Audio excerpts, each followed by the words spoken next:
কারো কোনো কোয়েশ্চেন নাই? তাহলে শুরু করা যাক।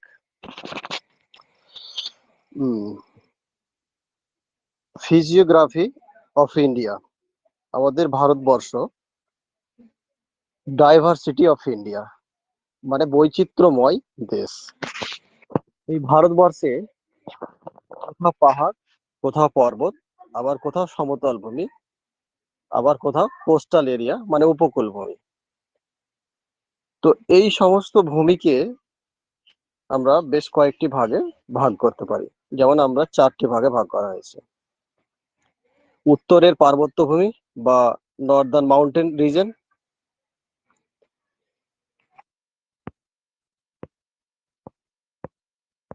এবং ডিকান প্লেটু, যেটা হচ্ছে আমাদের সাউথ ইন্ডিয়ার ডিকান প্লেটু বা দক্ষিণ ভারত। তারপরে এই দক্ষিণ ভারত এবং মাউন্টেন রিজনের মধ্যবর্তী যে অংশটুকু রয়েছে এই হলুদ কালারের, এইটুকু হচ্ছে কি প্লেন রিজন। এই হলুদ কালারের এখান দিয়ে গিয়েছে কি আমাদের গঙ্গা নদী। তাই এই সমস্ত অঞ্চলটি হচ্ছে প্লেন এরিয়া বা সমতল ভূমি। এখানে সবচাইতে বেশি ফসল উৎপাদন হয়ে থাকে, কারণ আমরা এর আগের দিন মাটি পড়ার সময় পড়েছিলাম অ্যালুভিয়াল সয়েল। এই অ্যালুভিয়াল সয়েল এই সমস্ত জায়গাতে বেশি পাওয়া যায়। এবার তারপরে হচ্ছে কোস্টাল প্লেন এবং আইল্যান্ড। এখানে রয়েছে আমাদের দুটি আইল্যান্ড, একটি হচ্ছে আন্দামান অ্যান্ড নিকোবর, আরেকটি হচ্ছে লাক্ষাদ্বীপ। এগুলো শুধু আইল্যান্ড নয়, এগুলোকে বলা হয় আইল্যান্ডস মানে দ্বীপপুঞ্জ। যেহেতু অনেকগুলি আইল্যান্ড নিয়ে তৈরি তাই এদের বলা হয় দ্বীপপুঞ্জ। তো একে একে সবগুলো নিয়ে পড়ানো হবে। আহ তার মধ্যে ভারতবর্ষে যদি আমরা 100% ধরি, তো 100%-এর মধ্যে 11% রয়েছে আমাদের মাউন্টেন, তারপরে 18% হচ্ছে হিল, এবং প্লেটু রয়েছে 28%। 43% হচ্ছে আমাদের প্লেন এরিয়া মানে সমতল ভূমি। এই পুরো ভারতবর্ষের মধ্যে 43% হচ্ছে প্লেন এরিয়া, যেখানে আমরা সমস্ত কিছু করতে পারি। সমস্ত কিছু বলতে সবচাইতে সুইটেবল প্লেস হচ্ছে প্লেন এরিয়া। তাই এখানে আমরা সমস্ত কিছু করতে পারি, ইন্ডাস্ট্রি থেকে সেটেলমেন্ট থেকে নিয়ে বসতি, কৃষিকাজ, সমস্ত কিছু এখানেই করা হয়।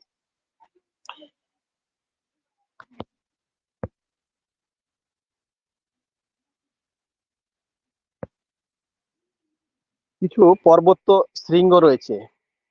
পর্বত শৃঙ্গগুলির মধ্যে মাউন্ট এভারেস্ট হচ্ছে সবচাইতে উচ্চতম পর্বত শৃঙ্গ, কিন্তু এটি আমাদের ভারতবর্ষে নেই, এটি হচ্ছে নেপালে অবস্থিত। কোন পর্বতে? হিমালয় পর্বতে। অল ওভার পৃথিবীর মধ্যে সবচাইতে উচ্চতম শৃঙ্গ। তাহলে আমাদের ভারতবর্ষের উচ্চতম শৃঙ্গের নাম কি? K2 বা গডওয়েন অস্টিন। এর দুটি নাম রয়েছে, একটি হচ্ছে গডওয়েন অস্টিন বা K2। তবে এই K2 কারাকোরাম পর্বতে অবস্থিত। কারাকোরাম পর্বতটি কোথায়? হিমালয়েরই একটি পার্ট কারাকোরাম পর্বত, সেখানে অবস্থিত। আর এই কারাকোরাম পর্বতটি পিওকেতে রয়েছে। যে সমস্ত জায়গাটি আমাদের পাকিস্তান অকুপাইড করে রেখেছে তাকে বলা হচ্ছে পিওকে, আর সেই পিওকেতেই রয়েছে কি কারাকোরাম পর্বত।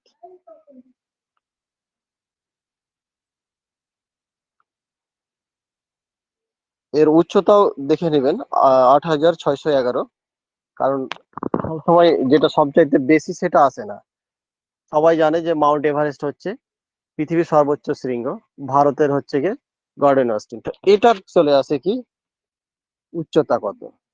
আমরা ওটা জানি, ছোট থেকে পড়ে আসি যে মাউন্ট এভারেস্টের উচ্চতা হচ্ছে 8,848। সেক্ষেত্রে ওটা খুব সহজ হয়ে যায়, সেই জন্য কোয়েশ্চেনটা ঘুরিয়ে আসে কিছুটা যে মাউন্ট কেটুর উচ্চতা কত।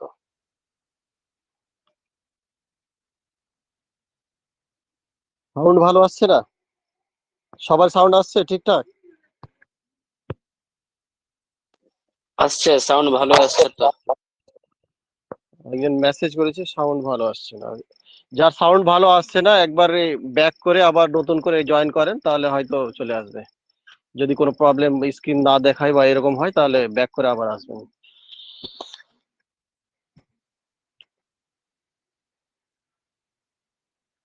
এবার যদি আমাদের রিয়েলি দেখতে যাওয়া যায়, যে রিয়েলি যেটুকু জায়গা আমাদের নিজেদের দখলে রয়েছে সেই জায়গার মধ্যে সবচাইতে হাইয়েস্ট পিক কোনটা, সেটা হবে কি কাঞ্চনজঙ্ঘা। আর এটা রয়েছে সিকিম এবং নেপালের যে কনজাস্টেড এরিয়া, মানে বর্ডার এরিয়া, সেখানে রয়েছে। কোস্টাল প্লেন, এবার আমরা পড়বো কোস্টাল প্লেন। এখান থেকে কোয়েশ্চেন আছে যে কোন জায়গার কোস্টাল প্লেনটা কি নামে পরিচিত। এখানে ম্যাপের দিকে দেখবেন একটু। কোস্টাল প্লেনকে দুটি ভাগে ভাগ করা হয়েছে। একটা হচ্ছে পশ্চিমের উপকূলভূমি, আর এটা হচ্ছে পূর্বের উপকূলভূমি, ইংলিশে যাকে বলা হয় western coast and eastern coast. তো ওয়েস্টার্ন কোস্টকেও কিছুটা ভাগ করা হয়েছে, ইস্টার্ন কোস্টকেও কয়েকটা ভাগে ভাগ করা হয়েছে। এখান থেকে একটা বাউন্সার কোয়েশ্চেন আসতে পারে, যেমন হচ্ছে যে কোন রাজ্যের উপকূল ভূমি সবচাইতে বেশি। তাহলে আপনারা দিবেন কি গুজরাট। গুজরাটের সবচাইতে উপকূল ভূমি বেশি। দেন অন্ধ্রপ্রদেশ। এবার এই উপকূল ভূমিগুলি পূর্বের উপকূল ভূমিকে যদি ভাগ করা হয় তাহলে সেটা হচ্ছে কি করমন্ডল উপকূল ভূমি। তারপরে হচ্ছে কি নর্দার্ন সরকার উপকূল ভূমি এন্ড উৎকল উপকূল ভূমি, যেটা পূর্ব দিকে রয়েছে, ভারতের পূর্ব দিকে রয়েছে, তাই এদের পূর্ব ঘাট বলা হয়। এবার পশ্চিম দিকের কিছু রয়েছে, যেমন মালাবার উপকূল। মালাবার কোথায়? কেরালা রাজ্যের বেশিরভাগ উপকূল ভূমি অংশটা মালাবার উপকূল নামে পরিচিত। মনে রাখবেন যে কেরালার ভাষা যেটা, সেটা নাম হচ্ছে মালাইলাম, আর ওদের কোস্টাল এরিয়ার নাম হচ্ছে কি মালাইবার।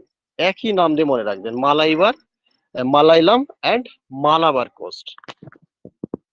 তারপরে কর্ণাটক, কর্ণাটকের যে অংশ সেটাকে বলা হয় কানাড।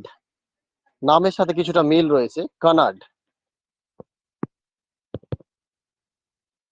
তারপরে হচ্ছে কনকন, কনকন কোস্ট, যেটা গুজরাট, গুজরাট বলছি, মহারাষ্ট্র অ্যান্ড গোয়া কিছু অংশ নিয়ে। তারপরে হচ্ছে এখানে কচ্ছ। আমরা জানি কচ্ছের উপভূমি, সেটা হচ্ছে কচ্ছ এবং কাটিওয়ারা। খাম্বাত উপসাগর, অর্থাৎ গুজরাটের যে খাম্বাত উপসাগর রয়েছে, এই খাম্বাত উপসাগরের উপকূলভূমি অংশটা কাটিওয়ারা নামে পরিচিত।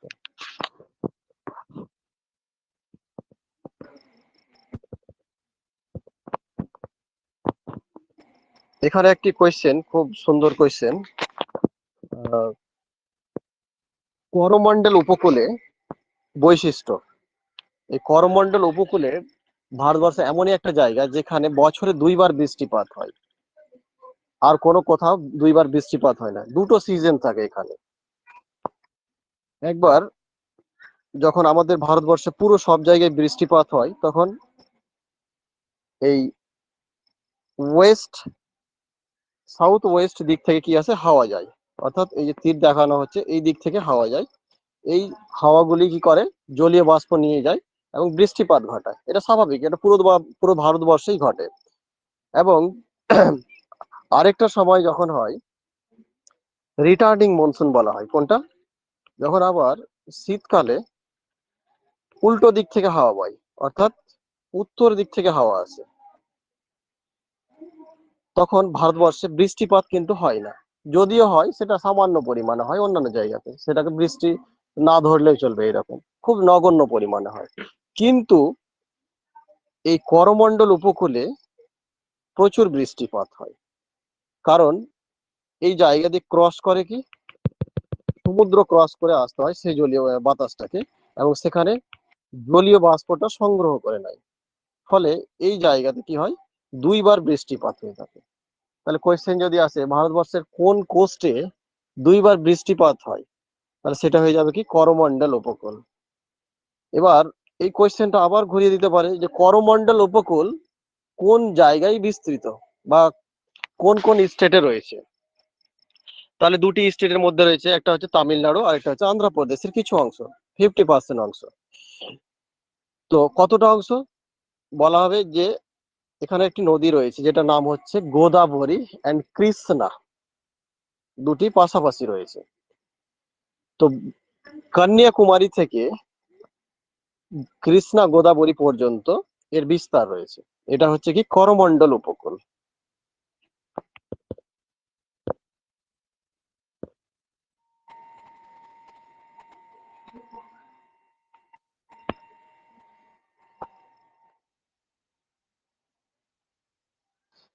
এবার আন্দামান এবং নিকোবর দ্বীপপুঞ্জ সম্পর্কে কিছুটা পড়ে নেব।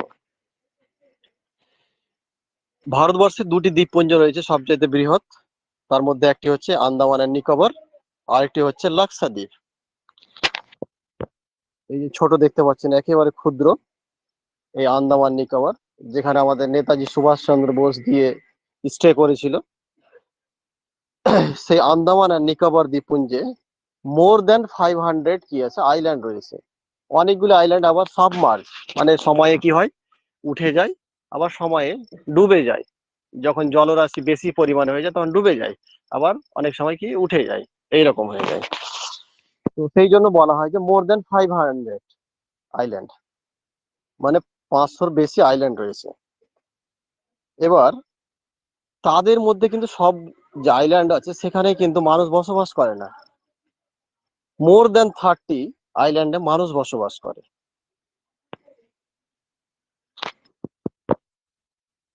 অর্থাৎ অ্যারাউন্ড 37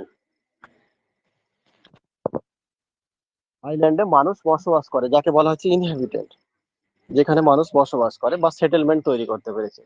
আর এখানকার মানুষগুলি সাধারণত মৎস্যজীবীর উপরে নির্ভরশীল, তাদের লাইভলিহুড হচ্ছে কি মৎস্যজীবী। লাইভলিহুড মানে জীবিকা, এই মৎস্যজীবীর উপরে ভর করে তারা বেঁচে থাকে। North Andaman and south Andaman নামে দুটি দ্বীপ রয়েছে। এখানে যদি আমরা ভালো করে লক্ষ্য করি তাহলে দেখতে পাওয়া যাবে এখানে হচ্ছে নর্থ আন্দামান, অর্থাৎ আন্দামান নামে পরিচিত। আর নিচে যে অংশ সেটা হচ্ছে কি নিকোবর। এই আন্দামান এবং নিকোবরকে ভাগ করেছে 10 ডিগ্রি চ্যানেল নামে। কোন চ্যানেল? 10 degree channel. পরীক্ষাতে আসে আন্দামান আর নিকোবর দ্বীপপুঞ্জকে কি দ্বারা ডিভাইড করা হয়েছে বা সেপারেশন করা হয়েছে, সেটা হচ্ছে কি আন্দামান 10 ডিগ্রি চ্যানেল। এবার এই 10 ডিগ্রি চ্যানেলটা কেন নাম দেওয়া হলো? 10 ডিগ্রি চ্যানেল নাম দেওয়ার এটাই কারণ যে এই অংশটি 10 ডিগ্রি অক্ষরেখা গিয়েছে, এখান দিয়ে 10 ডিগ্রি অক্ষরেখা গিয়েছে, 10 ডিগ্রি যাকে বলা হচ্ছে। তো এই তার নাম অনুসারে দেওয়া হয়েছে কি 10 ডিগ্রি চ্যানেল। আমরা জানি অক্ষরেখাগুলি পশ্চিম থেকে পূর্ব দিকে বিস্তৃত, আর এই 10 ডিগ্রি অক্ষরেখাটি এখান দিয়ে গিয়েছে, সেই সেপারেশন করেছে কাকে? আন্দামানকে এবং নিকোবরকে। এই আন্দামান আর নিকোবরের রাজধানী নাম হচ্ছে কি পোর্ট ব্লেয়ার, এটাই হচ্ছে তাদের রাজধানী। আর কি এই আন্দামান নিকোবর দ্বীপপুঞ্জের একটি ভলক্যানো রয়েছে। ভলক্যানো মানে অগ্নুৎপাত হয়, এখানে একটা আইল্যান্ডে অগ্নুৎপাত হয়। আর সেটা হচ্ছে অ্যাক্টিভ ভলক্যানো, মানে কয়েক বছর পর পর ওখানে অগ্নুৎপাত হতেই থাকে বা কিছু মাস পর পর হতেই থাকে, তাকে বলা হয় অ্যাক্টিভ ভলক্যানো। এই হচ্ছে ব্যারেন আইল্যান্ড। তাহলে যদি বলা যায় ভারতের একটি অ্যাক্টিভ ভলক্যানোর নাম বলে, এই ধরুন বলল কোয়েশ্চেন যদি আস্ক করে তাহলে আমাদের বলতে হবে ব্যারেন আইল্যান্ড। এবার ব্যারেন আইল্যান্ডটি কোথায় অবস্থিত? সেটি আন্দামান নিকোবর দ্বীপপুঞ্জে অবস্থিত।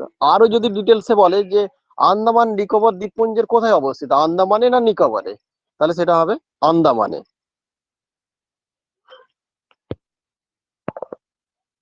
আর এই পোর্ট ব্লেয়ারেই রয়েছে এয়ারপোর্ট। এখান যদি কেউ ঘুরতে যায় বা ট্যুরিজম পারপাসে যাওয়া হয় তাহলে এয়ারপোর্টের মাধ্যমে এখানে যেতে হবে, এখান থেকে তারপর যাওয়া যাবে। আর আরেকটা এর আগে পড়েছিলাম যে ভারতের দক্ষিণতম বিন্দুর নাম কি, সেটা হচ্ছে কি ইন্দিরা পয়েন্ট বা পিগমিলিয়ন পয়েন্ট। এই ইন্দিরা পয়েন্ট বা পিগমিলিয়ন পয়েন্টটা রয়েছে এখানে, একেবারে সাউথে, কিসের, নিকোবরের সাউথে। এটি অনেক সময় আবার ডুবন্ত অবস্থায় থাকে, সাবমার্জ হয়ে যায়, ডুবে যায়। যখন হাই টাইড আসে তখন ডুবে যায়। টাইড বলতে বলা হয় জোয়ারকে, জোয়ারের সময় ডুবে যায়।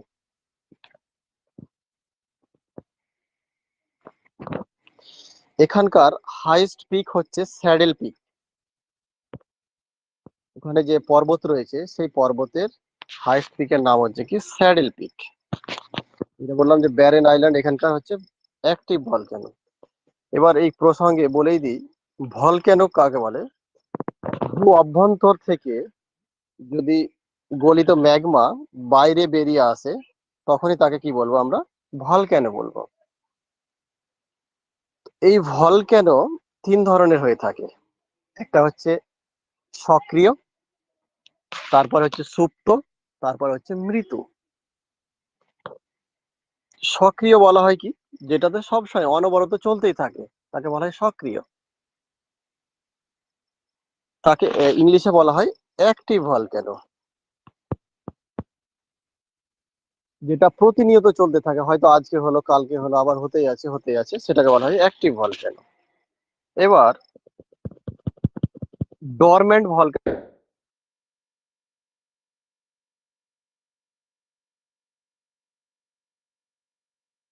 বছর নেই, কিছুই নেই, 5 বছর পরে আবার একবার হয়ে গেল, তারপরে আবার 10 বছর পরে হয়ে গেল, এইরকম মানে আছে, ঘুমিয়ে আছে, ঘুমন্ত অবস্থায় আছে, তাকে বলা হয় সুপ্ত আগ্নেয়গিরি।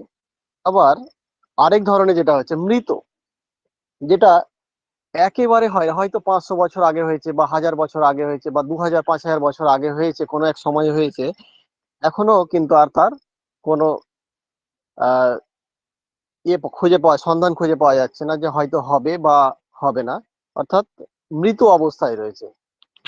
এই যখন 500 বা 1000 বা 2000 4000 বছর আগে যে সমস্ত ভলক্যানো অগ্নুৎপাত হয়েছিল বর্তমানে আর হয় না, তাকেই বলা হচ্ছে কি মৃত আগ্নেয়গিরি।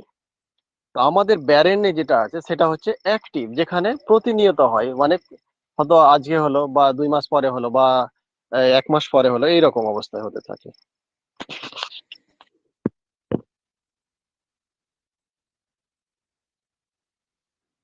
এবার আরেকটা যেটা বললাম যে দ্বীপপুঞ্জ রয়েছে,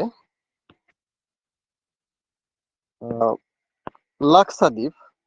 লাক্সাদ্বীপটা অবস্থিত ভারতের পশ্চিম কোস্টে, অর্থাৎ অ্যারাবিয়ান সিতে।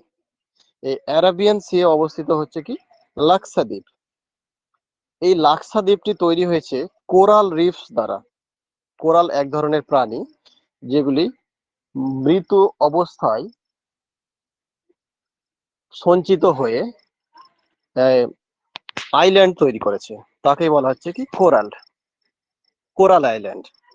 তাহলে কোয়েশ্চেন যদি এরকম হয় যে আন্দামান নিকোবর দ্বীপপুঞ্জ কি ধরনের আইল্যান্ড, সেটা হচ্ছে কোরাল আইল্যান্ড।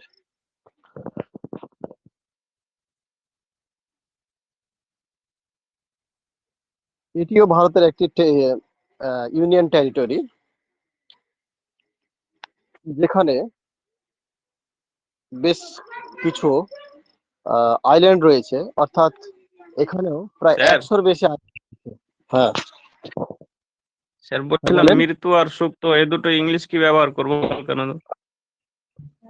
একটা হচ্ছে ডরমেন্ট আর একটা হচ্ছে ডেড, মৃত ডেড।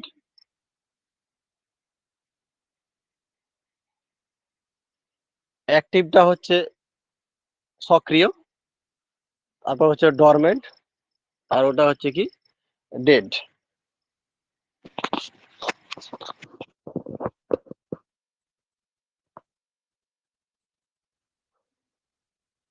এই যে লেখা আছে অ্যাটলস, অ্যাটলস বলতে বোঝায় যে নাম্বার অফ পলিপস, অর্থাৎ কোরালস। এই কোরালস দিয়ে তৈরি হচ্ছে কি লাক্ষাদ্বীপ। 32 স্কোয়ার কিলোমিটার তার এরিয়া রয়েছে। এই হচ্ছে তার নমুনা, এই ক্ষুদ্র ক্ষুদ্র অংশ। এর রাজধানী নাম হচ্ছে কাবরাতি। আর এটি কেরালার ঠিক পশ্চিম দিকে অবস্থিত।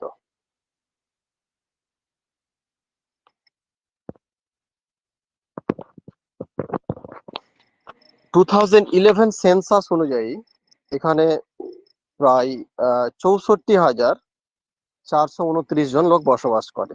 তার মধ্যে 93% হচ্ছে কি মুসলিম পপুলেশন। সবচাইতে বেশি পপুলেশন মুসলিম। যতগুলো ইউনিয়ন টেরিটরি আছে বা এমনি স্টেটসও রয়েছে, তার মধ্যে সবচাইতে ডেন্সলি যদি বলা হয়, মানে পার্সেন্টেজ ওয়াইজে সবচাইতে বেশি মুসলিম পপুলেশন বাস করে হচ্ছে এই লাক্ষাদ্বীপে।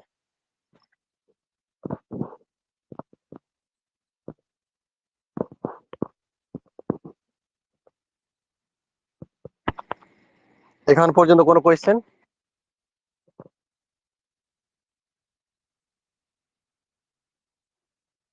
কোনো কোয়েশ্চেন আছে এখানে?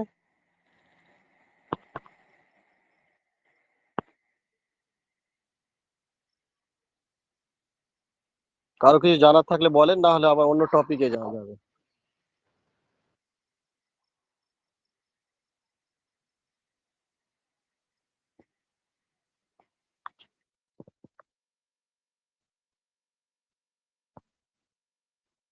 স্যার কোনো বলছিলাম কোয়েশ্চেন? যে যেগুলো পড়াচ্ছেন, হ্যাঁ হ্যালো হ্যাঁ, শুনতে পাচ্ছি। হ্যালো, হ্যাঁ বলছিলাম যে শুনতে পাচ্ছি। যেগুলো পড়াচ্ছেন হ্যাঁ, সেগুলো যদি একটু বাংলাতে আগে দেওয়া যায় তাহলে একটু বেশি ভালো হতো, কারণ যে আমরা কিছু বুঝতে অসুবিধা হচ্ছে আমাদের। যেগুলো বলছেন তো বুঝতে পারি না কিছু।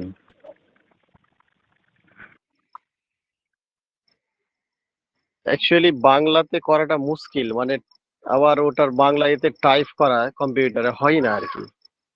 কিছু কিছু ওয়ার্ড করতে পারি।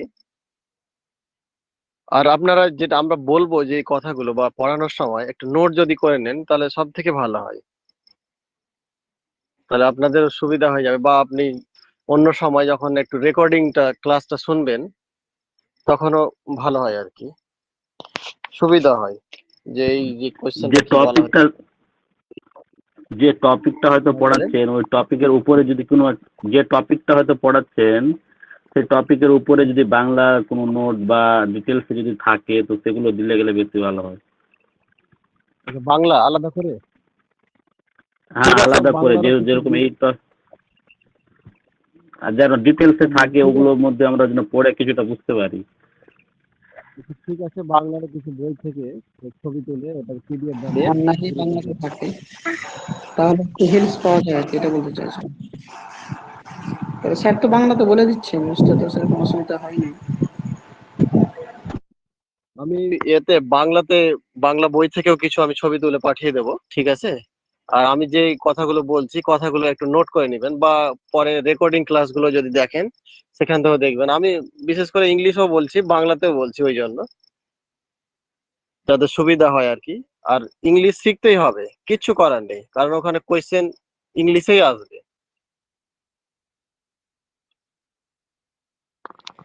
পশ্চিমবঙ্গে চাকরি হলে ঠিক ছিল, যেখানে বাংলা অপশন থাকবে বাংলাতে পড়ে নেবেন, তাহলে বাংলাতেই পড়াতাম আপনাদের। পুরো নোটস সবকিছু বাংলাতেই করাতাম।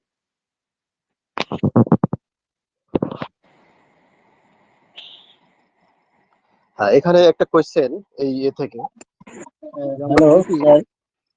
প্রুফ পেয়েছিলাম, একটা হচ্ছে হ্যালো। কি, পূর্ব, একটা হচ্ছে পশ্চিম। তো পূর্ব আর হ্যালো স্যার।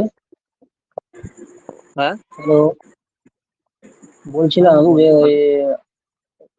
ওই যেভাবে আমাদেরকে ওই যে অ্যারাবিক স্যার পড়াচ্ছেন, তারপরে আপনার ওই মানে কোশ্চেন অ্যান্সারের পিডিএফ দিচ্ছেন, তো আপনি তো হ্যাঁ, ঠিকই আছে পড়াচ্ছেন, কিন্তু এই এইগুলোকে যখন টপিকটা পড়া হয়ে যাবে তো ইংরেজিতে করে দেন, মানে একটা কেউ কিছু ইয়ের দেবেন। আকারে, তাহলে সুবিধা হয়।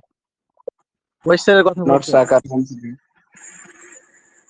হ্যাঁ, মানে এটা পড়ানোর পরে কোয়েশ্চেনের কথা, কোয়েশ্চেন জিজ্ঞেস করা যে প্রশ্ন হ্যাঁ আসতে মানে পারে এরকম।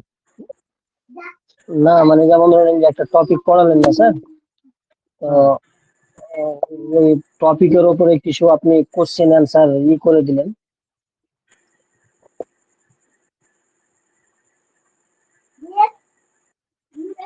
যে টপিক পড়াচ্ছেন টপিকের উপরে কিছু এমসিকিউ এমসিকিউ। বলা।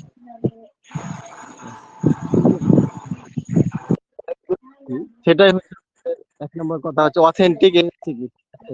প্রত্যেকটা আমি এক্সট্রা করে যেগুলো লেখা থাকে হাজবরলা, জিনিসগুলোকে কেটে দিচ্ছি, ঠিক আছে?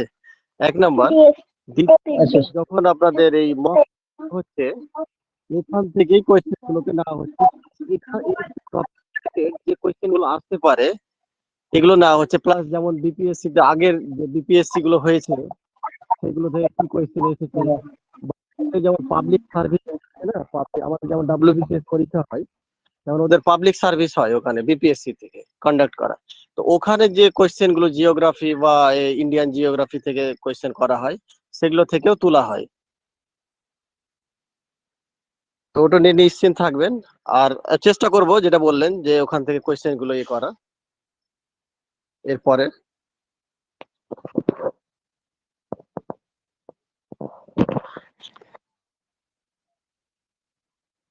আর এমনি পড়া রিলেটেড কোনো কোয়েশ্চেন আছে?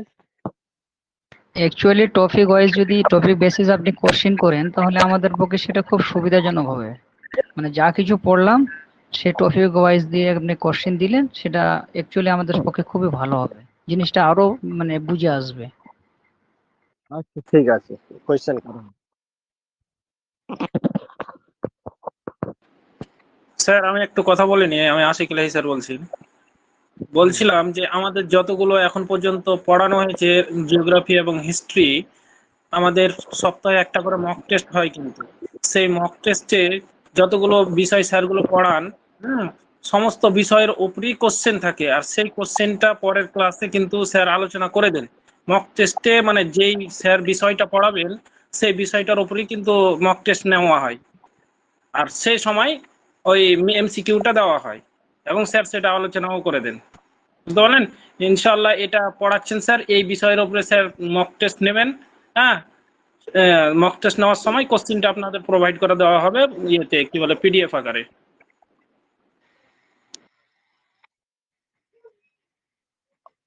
আর কোয়েশ্চেন যখন আপনাদের সামনে করা হয়, ডিটেলসে বলা হয়, তো একটা কোয়েশ্চেন থেকে আবার 3টা 4টা কোয়েশ্চেনও করা হয়, কভার করা হয়, যে এখান থেকে আরো কি ধরনের কোয়েশ্চেন হতে পারে, যে বা এই অপশনটা থেকে আর কি হতে পারে, এই ধরনের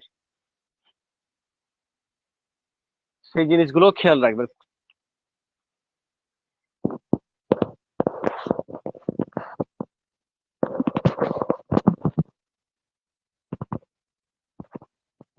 ঠিক আছে, তাহলে আবার পড়াতে আসি।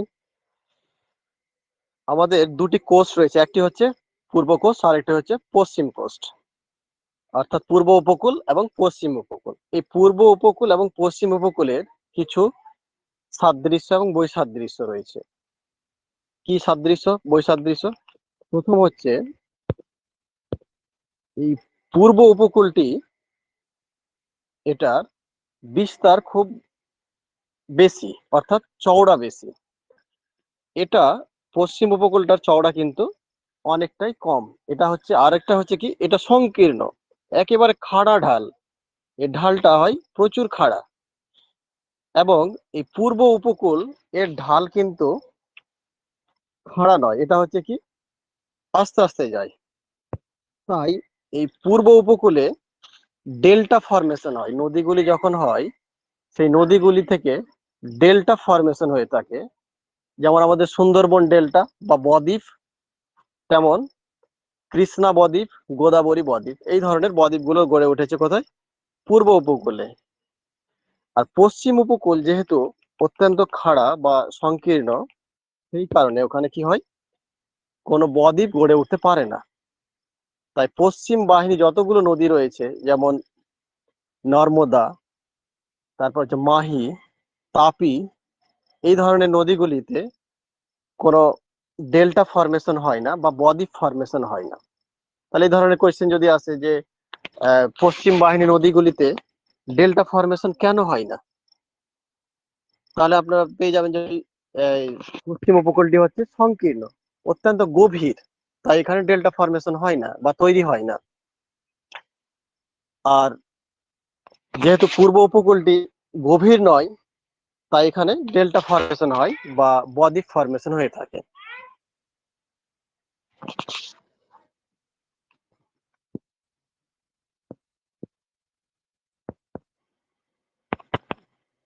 এবার আরেকটা পিডিএফ দেওয়া হচ্ছে আপনাদের।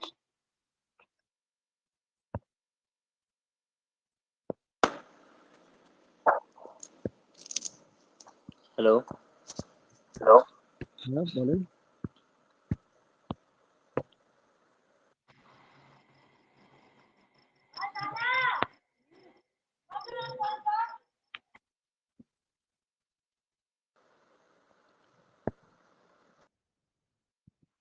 Hello sir. হ্যাঁ বলেন বলেন বলেন। স্যার বলছি যে ওই পশ্চিম ঘাট আর পূর্ব ঘাটের দু একটা নদীর নাম যদি বলে দেন। যেটা বললাম পশ্চিম ঘাটের নদী বা পশ্চিম বাহিনী নদী, অর্থাৎ নদীগুলি যেই ঘাটে গিয়ে পড়ে তাকে সেই বাহিনী নদী বলা হয়। ঠিক আছে, যদি নদীগুলি পশ্চিম দিকে এসে পড়ে তাহলে সেটাকে পশ্চিম বাহিনী বলা হবে। আবার যদি পূর্ব দিকে এসে পড়ে তাহলে পূর্ব বাহিনী বলা হবে। তো পশ্চিম বাহিনী কয়েকটি নদী, যেমন হচ্ছে কি নর্মদা, তাপ্তি, যাকে তাপি বলা হয়, আর একটা হচ্ছে মাহি। এই তিনটি হচ্ছে পশ্চিম বাহিনী নদী। আর পূর্ব বাহিনীর মধ্যে পড়ছে কাবেরী, কৃষ্ণা, গোদাবরী, মহানদী, তারপরে এই আমাদের হুগলি। এইটি হচ্ছে কি পশ্চিম বাহিনী, পশ্চিম বলছি পূর্ব উপকূলের নদী।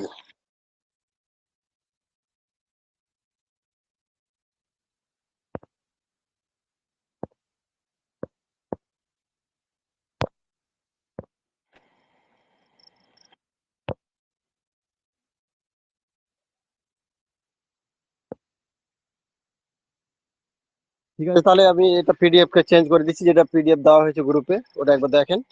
ওটাকে আমি করছি।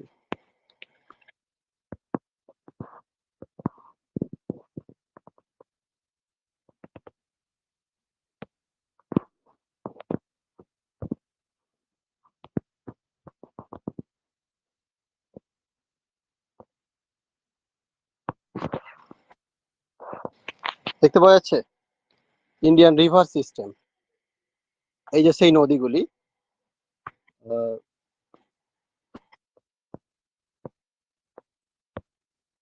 নর্মদা, তাপি, আর এখানে রয়েছে কি মাহি। এই তিনটি হচ্ছে মেন পশ্চিম বাহিনী নদী। আর পূর্ব বাহিনী নদীর মধ্যে পড়ছে কাবেরী, কৃষ্ণা, গোদাবরী, মাহি, দামোদর, আর এখানে হচ্ছে ভাগীরথী, হুগলি ভাগীরথী।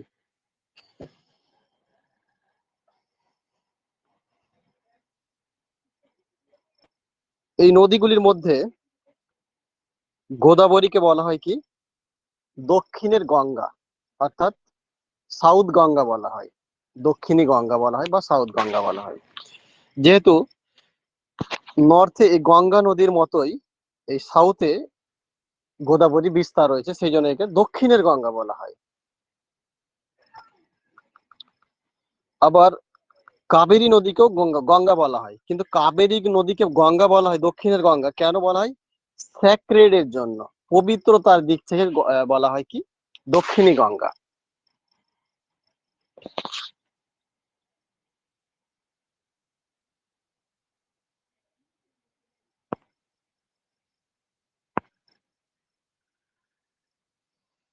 এবার এই নদীগুলির কিছু পার্থক্য রয়েছে বা বৈশিষ্ট্য রয়েছে।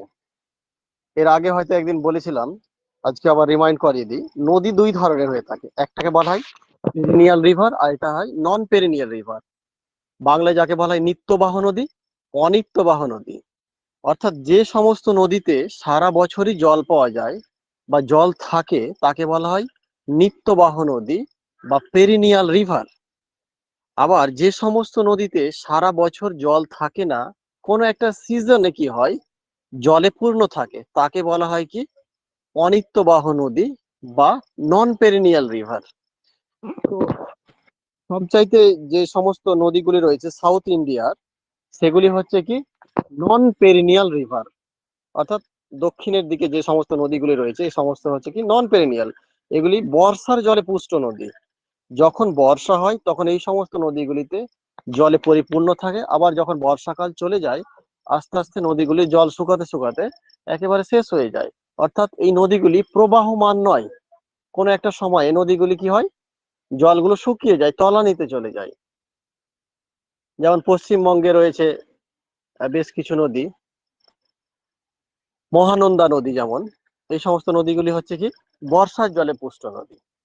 এখানে বর্ষা যখন হয় তখন সেখানে জল থাকে, আবার বর্ষা চলে যায় তখন জলগুলো শুকিয়ে যায়। তো কোথায় তাহলে পেরিনিয়াল রিভার? উত্তরের দিকে যে সমস্ত রয়েছে, অর্থাৎ হিমালয় পর্বত থেকে যে সমস্ত নদীগুলি উৎপন্ন হয়েছে সেগুলি প্রত্যেকটাই হচ্ছে কি পেরিনিয়াল রিভার, অর্থাৎ নিত্যবাহ নদী। এই সমস্ত নদীগুলিতে সারা বছরই জল থাকে, যেমন গঙ্গা নদী, তারপরে হচ্ছে কি সিন্ধু নদী বা ইন্দাস রিভার। এই নদীতে সারা বছরই জল থাকে, আর সারা বছরই জল থাকে তাই এখানে হাইড্রো ইলেকট্রিসিটি তৈরি করার জন্য খুব উপযোগী। যেহেতু সারা বছরই জল থাকে তাই জলবিদ্যুৎ তৈরির জন্য খুব সুবিধাজনক, এবং ইরিগেশন পারপাসেও খুব সুবিধাজনক। ইরিগেশন মানে হচ্ছে জমিতে বা কৃষি কাজে জল দেওয়ার ব্যবস্থাকে বলা হয় ইরিগেশন সিস্টেম। তো খাল কেটে জল দেওয়া হয় এই সমস্ত নদীগুলিতে, তার জন্য খুব সুবিধাজনক।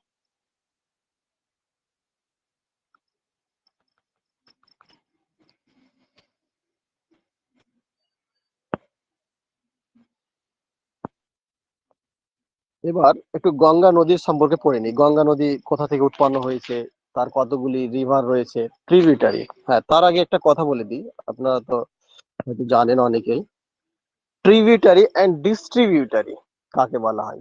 উপনদী এবং শাখা নদী, এই কথাগুলি আমরা অনেকেই বারংবার হয়তো পড়েছি। তো কোনটাকে উপনদী বলা হবে আর কোনটাকে শাখা নদী বলা হবে? উপনদী বলা হচ্ছে যখন কতগুলি জলধারা মিলিত হয়ে কোন একটা প্রধান নদীকে পুষ্ট করে, তখন তাকে বলা হয় কি উপনদী। অর্থাৎ ছোট ছোট স্ট্রিম গুলো বা ছোট ছোট নদীগুলি মিলিত হয়ে যখন প্রধান নদীতে এসে পড়ে তখন সেই ছোট নদীগুলোকে বলা হয় কি উপনদী বা ট্রিবিউটারি। এবং যখন প্রধান নদী থেকে কোনো একটি নদী বাইরের দিকে বেরিয়ে যায়, অর্থাৎ ছিটকে চলে যায়, বা সেখান থেকে জল নিয়ে অন্য জায়গায় চলে যায়, সেখানে আবার ব্যাক না করে যদি, তাহলে সেই নদীকে বলা হবে কি শাখা নদী। তো উপনদীর যেমন কিছু এক্সাম্পল রয়েছে, এই ইয়ামুনা বা যমুনা যেটা বলি আমরা, তারপরে হচ্ছে কোসি, সন, কালীগন্ডক, এই ধরনের যে নদীগুলি রয়েছে এগুলো হচ্ছে কি উপনদী। আবার শাখা নদী যেমন আমাদের পশ্চিমবঙ্গের মধ্য দিয়ে গিয়েছে ভাগীরথী হুগলি নদী, এই ভাগীরথী হুগলি নদী হচ্ছে শাখা নদী। গঙ্গা নদী থেকে বিভক্ত হয়ে সে কি হয়েছে সাউথের দিকে এসে বঙ্গোপসাগরে মিলিত হয়েছে, এই যে নদীটা, এটা নদী হচ্ছে কি শাখা নদী। আর এই সমস্ত নদীগুলি যেগুলো হচ্ছে এগুলো হচ্ছে কি সব উপনদী। এরা জলবাহকে বা জলপ্রবাহকে নিয়ে এসে প্রধান গঙ্গা নদীতে কি করে মিশে যায় বা পৌঁছে দেয়, এদের বলা হয় কি উপনদী। আর এটা হচ্ছে শাখা নদী।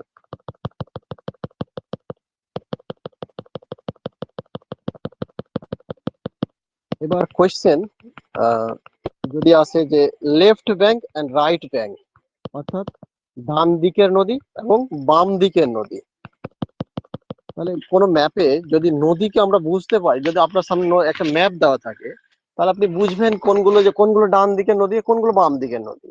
এটা তো একটা কোয়েশ্চেন, কিন্তু বুঝবো কিভাবে?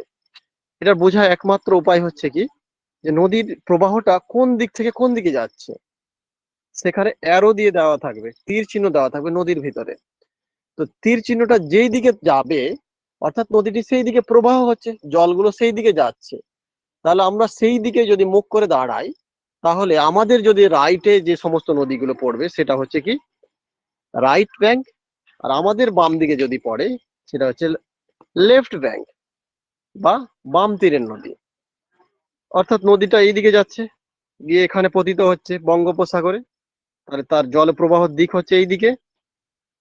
তাহলে আমাদের এই দিকে যদি মুখ করে আমরা দাঁড়াই, তাহলে আমাদের যে রাইট সাইডে অর্থাৎ ডান দিকে যে নদীগুলি পড়ছে, এই নদীগুলি এগুলো হচ্ছে কি রাইট ব্যাংক বা ডান দিকের নদী, আর এগুলো হচ্ছে কি বাম দিকের নদী। তাদের কিন্তু নামগুলো মনে রাখতে হবে যে কি কি নাম রয়েছে।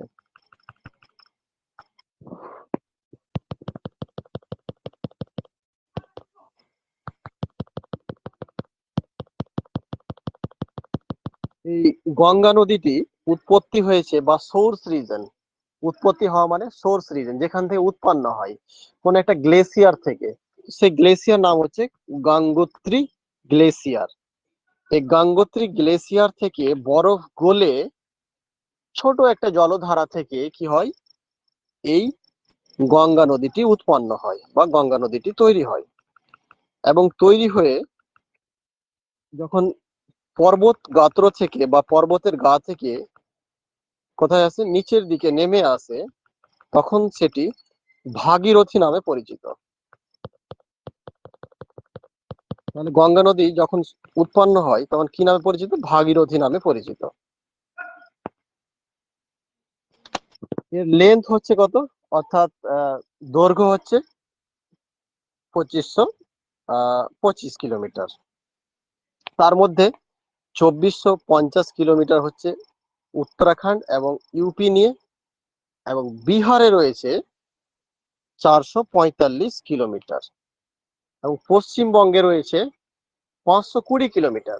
এই 520 কিলোমিটার কিন্তু বলা হয় ভাগীরথীর লেন্থ সহ, অর্থাৎ হুগলি ভাগীরথী যে রিভার রয়েছে, যে হাওড়া ব্রিজটা রয়েছে যে নদীর উপরে, সেই নদীটাই হচ্ছে কি ভাগীরথী হুগলি নদী। তো এই ভাগীরথী হুগলি নদীর লেন্থ ধরে বলা হয় 520 কিলোমিটার, কিন্তু অ্যাকচুয়ালি যদি গঙ্গা নদীকে ধরা হয় তাহলে সেটা হবে 20 কিলোমিটার, জাস্ট 20 কিলোমিটার। ধুলিয়ান থেকে স্টার্ট করে এই ফারাক্কা পর্যন্ত এই জায়গাটা হচ্ছে কি আহ আমাদের পশ্চিমবঙ্গের এরিয়া, গঙ্গা নদী সেটা রয়েছে মাত্র 20 কিলোমিটার। আর ভাগীরথী হুগলিকে হাওড়া ভাগীরথীকে নিয়ে, এটাকে নিয়ে করা হয়েছে কত, 520 কিলোমিটার। এবার লেফট ব্যাংকের নদীগুলির নাম দেখে নেবেন, যেটা হচ্ছে কালী, সারদা, গন্ডাক, কোসি অ্যান্ড মহানন্দা। এগুলো হচ্ছে কি তাদের left bank river. Right bank river হচ্ছে কি ইয়ামুনা, সোন। এই সোন নদীটা কিন্তু খুব গুরুত্বপূর্ণ নদী। সোন নদীকে বলা হয় গোল্ডেন রিভার।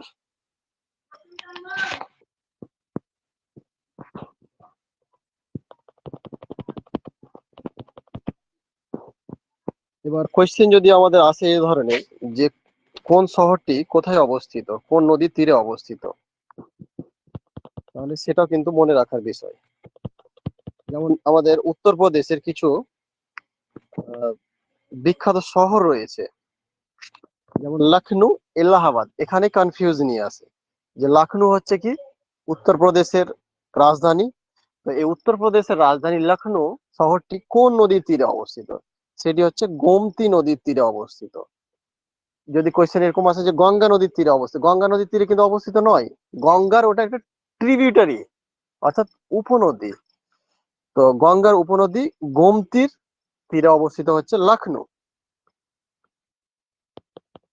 আর এলাহাবাদ যেটা হচ্ছে সেটা হচ্ছে কি গঙ্গা নদীর তীরে অবস্থিত, অর্থাৎ confluence of Ganga and Yamuna river. Ganga নদী এবং যমুনা নদী যে জায়গাতে মিলিত হয়েছে সেটা হচ্ছে কোথায়, এলাহাবাদের কাছে এসে। অর্থাৎ এলাহাবাদ হচ্ছে কি এই দুটো নদীর মিলিত স্থানে অবস্থিত।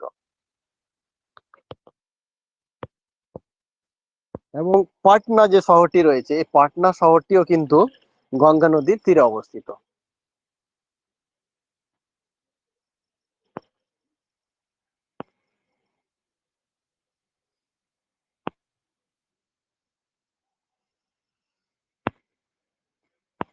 এবার বিহারের মধ্যে অবস্থিত কোসি রিভার, এই কোসি রিভারটি গুরুত্বপূর্ণ রিভার, কারণ এই কোসি রিভার এমন একটি রিভার যে তার কোর্সকে প্রতিনিয়ত চেঞ্জ করতে থাকে। কোর্স চেঞ্জ করা মানে নদীটি যেখান দিয়ে বয়ে গিয়েছে সেখানে কিন্তু স্থায়ী নয়, সে কি হয় বারবার নদীটা তাদের যে কোস্টাল এরিয়া আছে সেটাকে কাটতে কাটতে কি করে নদীটা তার গতিপথকে চেঞ্জ করতে থাকে। অর্থাৎ কোনো এক বছর এই জায়গাতে আছে, তার পাশের যে অঞ্চলটাকে কেটে দিয়ে সে নদীটা কি হবে সরে যায়, কিছুটা স্টেবল নয়। এই নদীটা কি হয় এক জায়গা থেকে আরেক জায়গায় সরতে থাকে, এবং এই নদীতে প্রতি বছর প্রচুর হারে কি হয় জলরাশি পূর্ণ করে নিয়ে আসে এবং বন্যা করে দেয়, দুকুল ছাপিয়ে প্রচুর বন্যা করে দেয়। তাই এই নদীকে বলা হয় বিহারের দুঃখ বা সরো অফ বিহার। বিহারের দুঃখ বলা হয় কাকে? কোসি রিভারকে।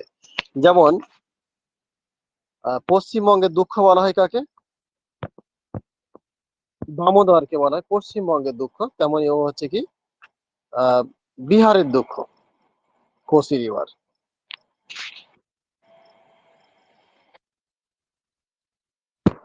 এবং এই যে আমাদের কলকাতা শহরটি কোন নদীর তীরে অবস্থিত? কলকাতা শহরটি হুগলি নদীর তীরে অবস্থিত। তাহলে এই নদীটির নাম কিন্তু অ্যাকচুয়ালি ভাগীরথী হুগলি, তবে নবদ্বীপের কাছ থেকে স্টার্ট করে বে অফ বেঙ্গল বঙ্গোপসাগর পর্যন্ত এরিয়াটাকে বলা হয় কি হুগলি রিভার, এবং এই নবদ্বীপ থেকে ফারাক্কা পর্যন্ত এটাকে বলা হয় কি ভাগীরথী রিভার। আর দুটো নাম একসাথেই বলা হয় কি ভাগীরথী হুগলি রিভার। তাহলে কলকাতা শহরটি অবস্থিত হুগলি রিভারের ব্যাংকে বা হুগলি রিভারের তীরবর্তী অঞ্চলে। এবার এই নদীগুলির কিছু গুরুত্বপূর্ণ দিক রয়েছে। শুধু নদীর জল দেখে আমরা সন্তুষ্ট নয়, নদীর জল থেকে অনেক কিছু কাজ হয়। তার মধ্যে যেমন একটা হচ্ছে কি ইরিগেশন, অর্থাৎ কৃষি কাজে জল দেওয়া, এটা একটি কাজ। এবং তার সাথে সাথে কি পরিবহন ব্যবস্থা, এই নদীর জল দিয়ে আমরা এক জায়গা থেকে আরেক জায়গায় কি করি দ্রব্যকে বা যাত্রীকে পারাপার করতে পারি, অর্থাৎ এক জায়গা থেকে আরেক জায়গায় আমরা পরিবহন করতে পারি, ট্রান্সপোর্টেশন সিস্টেম। এবার আরেকটা যেটা হচ্ছে সেটা হচ্ছে কি হাইড্রো ইলেকট্রিসিটি বা জলবিদ্যুৎ তৈরি করা হচ্ছে এই নদীগুলির প্রধান কাজ।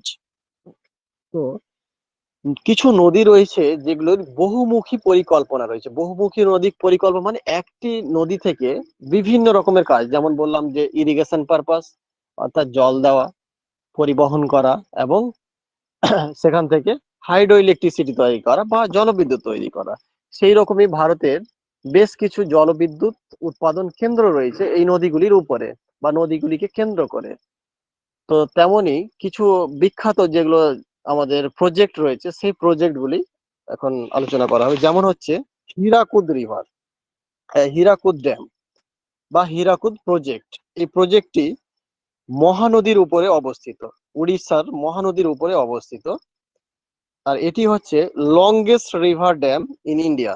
ভারতের সবচাইতে যে বড় ড্যাম রয়েছে সেই ড্যামটি হচ্ছে কি হীরাকুদ হীরাকুদ ড্যাম, যেটি মহানদীর উপর অবস্থিত। তাহলে যদি কোয়েশ্চেন আসে যে ভারতবর্ষের লংগেস্ট ড্যামের নাম কি, তাহলে আপনারা বলবেন যে হীরাকুদ ড্যাম। আবার যদি বলে এই হীরাকুদ ড্যামটি কোন নদীর উপর অবস্থিত, সেটা হচ্ছে মহানদীর উপরে অবস্থিত। আবার যদি কোয়েশ্চেন আসে যে এই মহানদীর উপর অবস্থিত হীরাকুদ ড্যামটি কোন স্টেটে অবস্থিত, সেটা হচ্ছে কি উড়িষ্যার উপর অবস্থিত। লেন্থ কত? 4.8 কিলোমিটার, অর্থাৎ গড়ে 5 কিলোমিটারের মতো এর লেন্থ।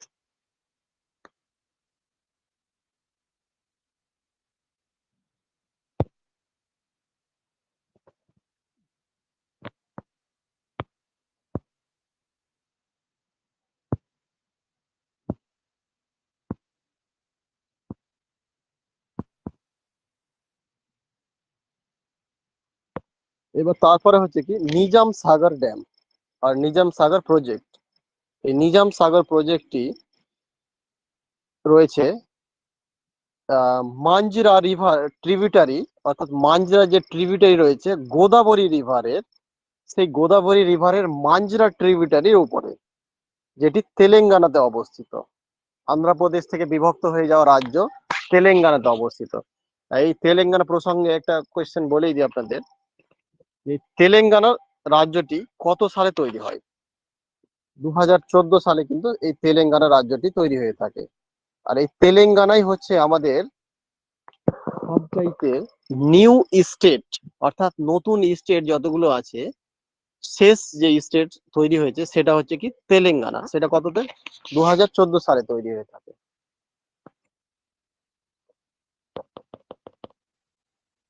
এবার তারপরে যেটা হচ্ছে কয়না ড্যাম বা কয়না হাইডেল পাওয়ার প্রজেক্ট। এই কয়না হাইডেল পাওয়ার প্রজেক্টটা রিভার কয়নার উপর অবস্থিত, সেটা হচ্ছে মহারাষ্ট্রে। আর এই কয়না রিভারটা হচ্ছে কৃষ্ণা রিভারের একটি ট্রিবিউটারি বা কৃষ্ণা নদীর উপনদী, কয়না নদীর তীরে অবস্থিত এই কয়না হাইডেল পাওয়ার। এই কয়না হাইডেল পাওয়ার প্রসঙ্গে একটা বলে দিই যে কয়না হাইডেল পাওয়ার যখন তৈরি করা হয় তার পরবর্তী সময় সেখানে প্রচুর হারে কি হয় ভূমিকম্প উৎপন্ন হয় এই কয়না ড্যামকে কেন্দ্র করে। কারণ এই কয়না ড্যামে যতগুলো জলকে ধরে রাখে তার ফলে কি হয় সেই জায়গাতে প্রচুর পরিমাণে প্রেসার উৎপন্ন হয়। আর এই প্রেসারের কারণে সেই অঞ্চলে প্রচুর কি হয় ভূমিকম্পের উৎপন্ন হয়। আর এটা হচ্ছে ম্যান মেড ভূমিকম্প বা ম্যান মেড আর্থকুইক। কারণ যেহেতু মানুষ এই ড্যামটা তৈরি করেছে আর এই ড্যাম তৈরি করার পরবর্তী সময় থেকে শুরু হয়েছে কি ওখানে আর্থকুইক, সেই জন্য এটা একটি ম্যান মেড আর্থকুইক। এবার তারপরে হচ্ছে কি নাগার্জুন সাগর প্রজেক্ট। নাগার্জুন সাগর প্রজেক্ট, নাগার্জুন সাগর প্রজেক্টটা কোথায় অবস্থিত? কৃষ্ণা রিভারের উপরে অবস্থিত নাগার্জুন সাগর প্রজেক্ট।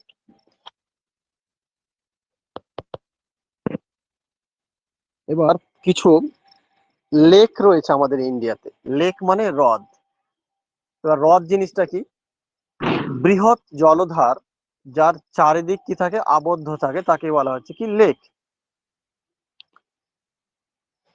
এবার যেমন হচ্ছে চিল্কা লেক, ভারতবর্ষের সবচাইতে বড় যে লেক রয়েছে সেটা নাম হচ্ছে কি চিল্কা লেক।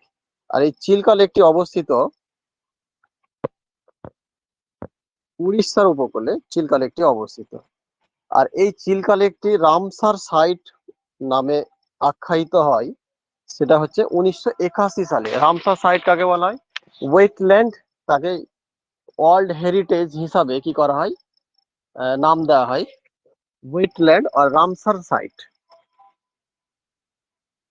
এখানে যে সমস্ত যে হ্যাবিটেটস গুলো রয়েছে বা প্রাণীগুলো রয়েছে তাদেরকে কি করা হয় প্রিজার্ভ করা হয়।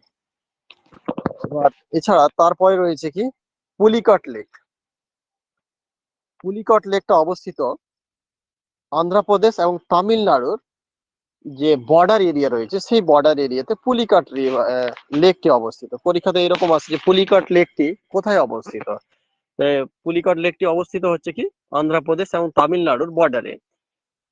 তো 80% এই লেকের জায়গা রয়েছে কোথায়? অন্ধ্রপ্রদেশে, এবং 16% হচ্ছে কি তামিলনাড়ু। তাহলে বেশিরভাগ অঞ্চলটা অন্ধ্রপ্রদেশে অবস্থিত। এছাড়া যে বিখ্যাত আমাদের রয়েছে লেক রয়েছে সেটা হচ্ছে কি ভেম্বানান্দ লেক। এই ভেম্বানান্দ লেকটি অবস্থিত কেরালাতে, যেটা আমাদের ভারতবর্ষের সবচাইতে লম্বা লেক। সেটা কত? 96.5 কিলোমিটার, অর্থাৎ 96.5 কিলোমিটার হচ্ছে তার দৈর্ঘ্য।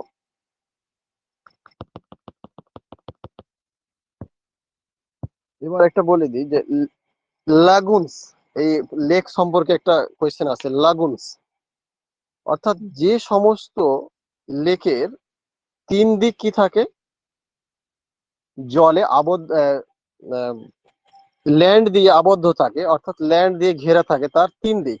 যদি কোনো এক দিক বা অল্প পরিমাণে কি থাকে কোনো একটা সি এর সাথে কানেক্টেড থাকে তখন তাকে বলা হয় লাগুনস। এটাকে বাংলাতেও লাগুন বলে।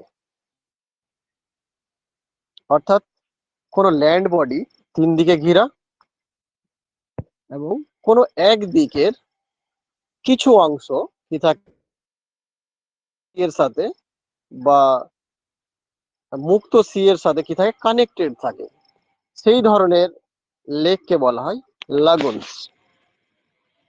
তো ভারতের চিল্কার লেকটাও সেই ধরনের লেক, এটি লাগোনস লেক, অর্থাৎ বে অফ বেঙ্গলের জলরাশি এই চিল্কা লেকে প্রবেশ করতে পারে, আর এটি উড়িষ্যাতে অবস্থিত। কোনো কোয়েশ্চেন আপনাদের এখানের মধ্যে?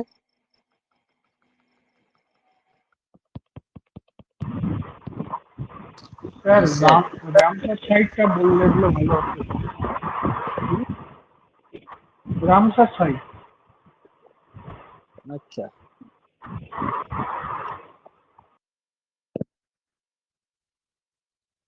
রামসার সাইট হচ্ছে যে সমস্ত জায়গাগুলি ওয়েটল্যান্ড, অর্থাৎ যে সমস্ত জায়গাগুলি জলবদ্ধ থাকে, অর্থাৎ স্যাঁতসেঁতে থাকে বা জল দিয়ে পূর্ণ থাকে, সেই সমস্ত জায়গাগুলিকে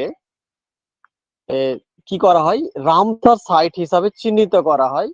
আমাদের যে পৃথিবীর ইউএনডিপি রয়েছে, এই ইউএনডিপির সংস্থা কি করে, সেটাকে চিহ্নিত করে, কি করে যে এই সমস্ত জায়গাটা, এখানে অনেকগুলি হ্যাবিটেটস রয়েছে, অর্থাৎ প্রাণী রয়েছে বা প্রাণীকুল রয়েছে, এবং কার উপরে, এই জলরাশির উপরে ভর করে রয়েছে, অর্থাৎ সেখানে বিভিন্ন ধরনের প্রাণী, বিভিন্ন ধরনের গাছপালা সেই জলে উৎপন্ন হয় এবং থাকে। তাই তারা কি করে, সেগুলোকে পর্যবেক্ষণ করে তাদের যখন ক্রাইটেরিয়ার মধ্যে পড়ে, তখন তারা কি করে, এটা রামসার সাইট হিসাবে ঘোষণা করে দেওয়া হয়, এবং সরকার সেই রামসার সাইট গুলিকে কি করে, প্রিজার্ভ করে, অর্থাৎ তারা রক্ষণাবেক্ষণ করে, সেখানে যাতে সেই পশুগুলোকে না মেরে দেওয়া হয় বা সেই জায়গাটাকে প্রোটেক্ট করা হয়, এই ব্যবস্থা করা হয়। এই ধরনেরই ভারতের কিছু রামসার সাইট রয়েছে, যেমন আমাদের সুন্দরবন অঞ্চলে একটি রামসার সাইট, তারপরে চিল্কা লেকেও একটি রামসার সাইট, আরো বিভিন্ন জায়গাতে এই ধরনের জলরাশিকে তারা চিহ্নিত করে রামসার সাইট হিসাবে।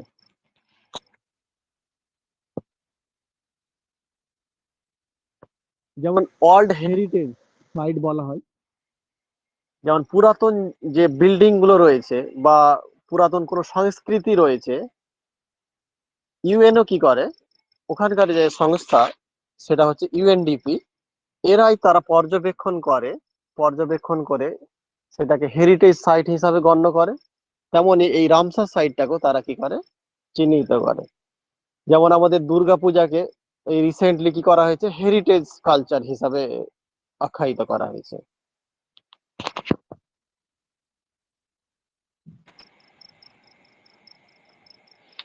আর কোনো কোয়েশ্চেন? আচ্ছা, আইল্যান্ড স্যার কাকে বলে? হ্যাঁ, হ্যালো। হ্যাঁ, শুনতে পাচ্ছি। হ্যাঁ স্যার, বলছি যে আপনি ওই যত লেক বা ড্যাম যেগুলো, ওইগুলো আমার ইন্ডিয়া বেসিস পড়ালেন, তো এগুলো কি ওয়ার্ল্ড বেসিসও পড়াবেন নাকি পড়ার দরকার আছে ওইগুলো? বেসিসে পড়ার দরকার নেই, ওয়ার্ল্ড বেসিস যদি জানতে চান তাহলে আপনাদের মানে বয়স কেটে যাবে। এত আছে, লেক আছে পৃথিবীতে, হাজার হাজার লেক আছে, থাউজেন্ডস অফ লেক বলা হয় ফিনল্যান্ডকে, ওখানে এক এক হাজারেরও বেশি লেক রয়েছে ফিনল্যান্ডে। তো এই ধরনের লেক আছে, আমাদের ইন্ডিয়া বেসিসে পড়তে হবে আর বিহার পড়তে হবে, আপনাদের বিহারে একটা স্পেশাল ক্লাস দেওয়া হবে, বিহারের জিওগ্রাফি, বিহারের ফসল থেকে স্টার্ট করে সমস্ত কিছু আলাদা করে।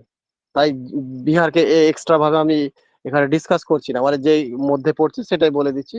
এবার ওর ক্ষুদ্র ক্ষুদ্র অংশগুলোকে আবার একদিন ডিসকাস করা হবে, সেখানকার শহরের নাম কি, সেখানকার জেলাগুলি কোনটি বড় কোনটা ছোট, পপুলেশনের দিক থেকে সবগুলোই চেক করা হবে, মানে বলে দেওয়া হবে। আমাদের ওয়ার্ল্ড বেসিসে পড়ার কোনো প্রয়োজন নেই। হ্যাঁ, এরকম জেনারেল নলেজ যদি রাখেন তাহলে ঠিক আছে, যে পৃথিবীর সবচাইতে বড় লেকের নাম কি, সেটা ফ্রেশ ওয়াটার এবং সল্ট ওয়াটার, এই ধরনের রাখতে পারেন। এবার আপনি ডিটেলসে সবগুলো রাখবেন, যেমন আমরা ভারতবর্ষের পড়লাম, এই ধরনের পুরো পৃথিবীর পড়ার কোনো প্রয়োজন নেই।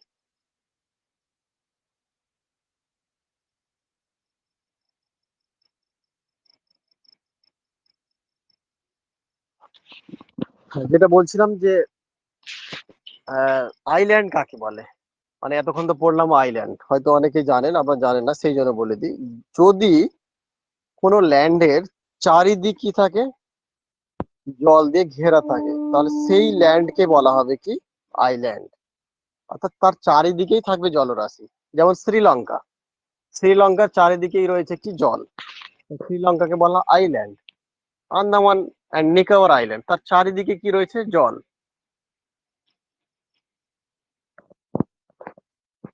আর কোনো কোয়েশ্চেন? নাহলে আজকে এখান থেকে ক্লাস শেষ করা হবে।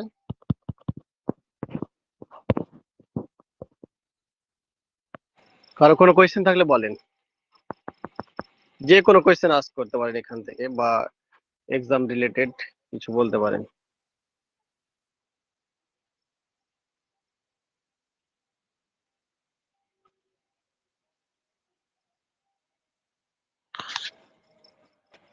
ঠিক আছে, তবে তাহলে কারো কোয়েশ্চেন নেই, আজকে এখান থেকে ক্লাস শেষ করা হোক।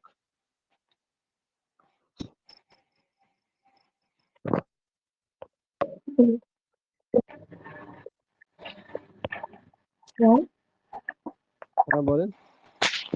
বিপিএসসি তে কি নেগেটিভ মার্ক থাকবে? না না, নেগেটিভ থাকবে না, এখনো পর্যন্ত কোনো নেগেটিভ নেই।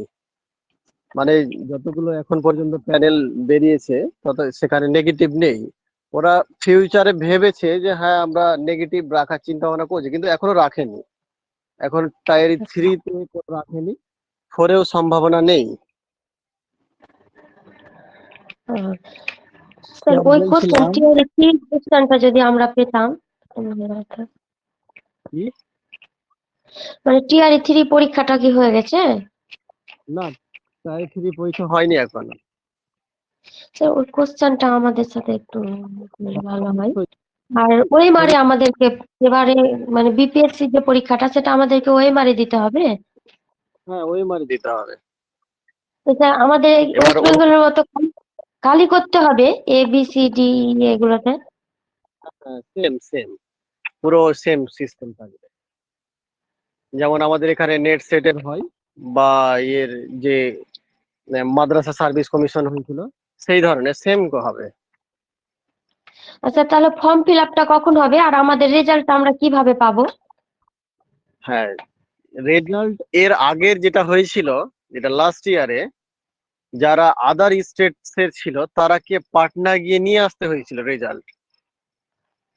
এবার দেখা যাক কি হয়, যদি অনলাইনে আসে তো অনলাইনে পাওয়া যাবে, না হলে আবার পাটনা থেকে কালেক্ট করতে হবে। আবার যেতে হবে স্যার রেজাল্ট আনতে? আর আগের যেটা হয়েছিল লাস্ট ইয়ারে, সেটাতে রেজাল্ট যারা আদার স্টেট তাদেরকে নিয়ে আসতে হয়েছিল ওখান থেকে, পাটনা থেকে। আর যারা বিহারের বাসিন্দা তাদের বাড়ি পৌঁছে গিয়েছিল, তাদের মানে পোস্টের বাইক মাধ্যমে তাদের বাড়ি চলে গিয়েছিল ঠিকানাতে। তো যেহেতু যারা আদার স্টেট তাদেরকে ওখান থেকে কালেক্ট করতে হয়েছিল। তো এবার দেখা যাক, যদি অনলাইন থাকে তাহলে আপনারা বাড়ি থেকেই করতে পারবেন, আর যদি অনলাইন না হয়, আগের সিস্টেমে রাখা হয়, তাহলে আরেকবার নিয়ে আসতে হবে ওই। আর এটা এই মাসের শেষের দিকেই হয়ে যাবে।